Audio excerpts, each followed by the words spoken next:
আমি ওই ব্যক্তিকে জান্নাতের আঙ্গিনায় একটা ঘরের গ্যারান্টি দেই যে ব্যক্তি তর্ক করার সময় নিজে হক এটা জেনেও সে তর্ক থামিয়ে দেয়।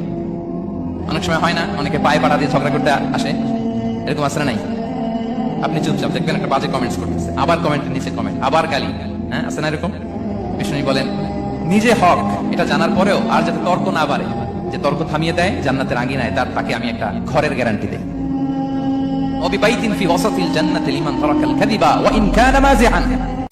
আর ওই ব্যক্তিকে আমি জান্নাতের মাঝখানে একটা ঘরের গ্যারান্টি দেই যে ব্যক্তি কৌতুক করার সময়ও মিথ্যা পরিহার করে। করতেছে কৌতুক, ফান করতেছে, আর হিজ কিডিং, পান করে, কৌতুক করে, কিন্তু কৌতুকের সময় সে মিথ্যা বলে না। এই স্বভাব যাদের, তাদেরকে আমি জান্নাতের মাঝ বরাবর একটা ঘরের গ্যারান্টি দেই।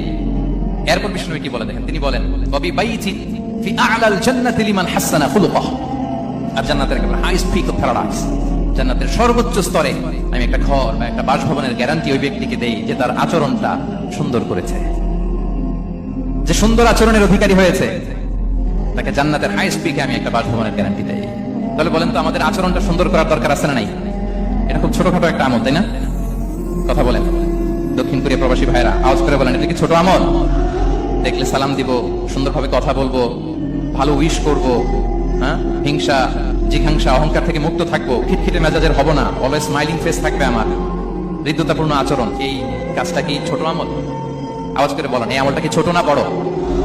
প্রিয় ভাইরা, বিষ্ণু ইসলাম সবার সাথে এরকম মাধুর্যতাপূর্ণ আচরণ করতেন, ছোট থেকে বড়, নারী থেকে পুরুষ, বন্ধু থেকে শত্রু, সবার সাথে সুন্দর আচরণ করতেন।